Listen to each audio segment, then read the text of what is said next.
issue, because I did want to have a follow-up with Mr. Stumo.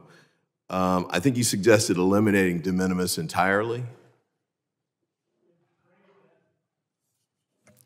Number one, go back to pre-1994 where merchandise imports use a customs broker. So don't let consignees bring in de minimis. So that's the most important part. Okay.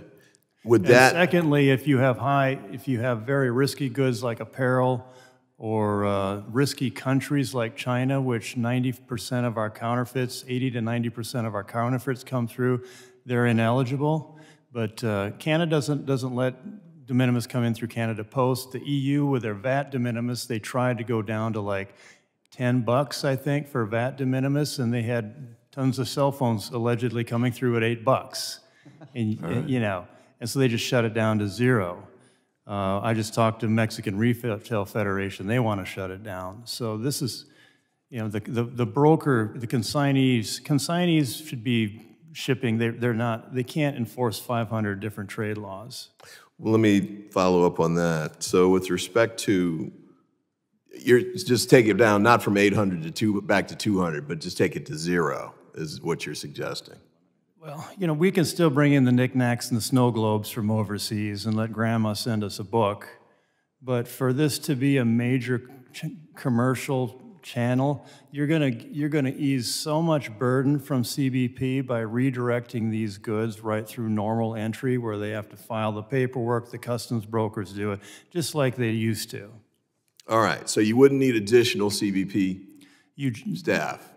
Well, I can't guarantee you wouldn't need additional. Well, I mean, but you that's what I'm wouldn't trying have to, 3 million. You'd have okay, but that ease the burden a lot. What I'm trying to get at, though, is what do we need to do to get it there? So I appreciate your point about eliminate de minimis, but in order for us to actually make that real, we need to know if there are additional resources going to be required. That's all I'm trying to get at. I'd be supportive of additional resources. Yeah. Okay, and then Ms. Glass, with respect to the isotopic testing, because I remember certain types of testing for cases that I handled before. How long does it take to do the testing, and what does it entail? Based on my analysis with industry, it can take 3 to 4 weeks, maybe. It can be expedited. It's not a super involved test. It just requires, does the lab have time to actually run the testing? Fair enough. So with respect to a particular shipment, I apologize about cutting you off, but I only get 5 minutes. Yeah. So a shipment would come in, because I think part of what happened with these rules all happened before I got here, but you had people who were trying to ship goods into the United States, and they were worried about how long it took and how much it cost and how it delayed those activities. So are you suggesting that the way this would work is they would do samples, they would test all of it? What are you proposing? What they're doing right now, based on the $1.3 million that they have tested, they've tested small batches of goods that they have apparently CBP determined as a higher risk of Xinjiang cotton. Mm-hmm. So this is not a very difficult test. In fact, a lot in the private industry are using the test just to ensure that their supply chains are transparent and making sure that they are not sourcing Xinjiang cotton by certain importers.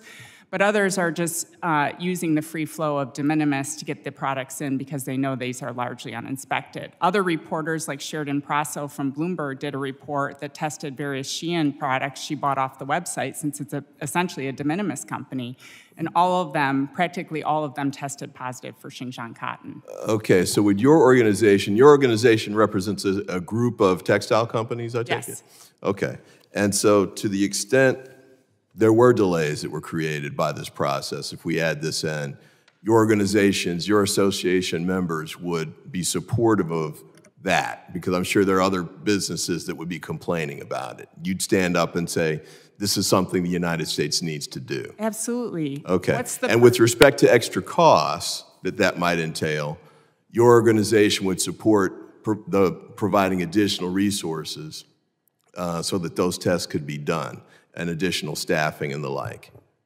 Of course. Okay. But it's not clear to me that the CBP doesn't have the resources now to start immediately stepping up enforcement activities. Well, I did see in one of the statements that they they sent in to us that they had done a little bit more in the way of inspection than I had assumed. Since the UFLPA went into effect through May 29, 2023, CBP stopped more than 4,000 shipments of goods valued at over $1.3 billion for enforcement action review. Now, I know that's just a drop in the bucket, but 4,000 shipments is still, it's not like they're just sitting there eating lunch every day, right? Just to put it in context, 72% of the apparel coming in from China that's cotton contains Xinjiang cotton.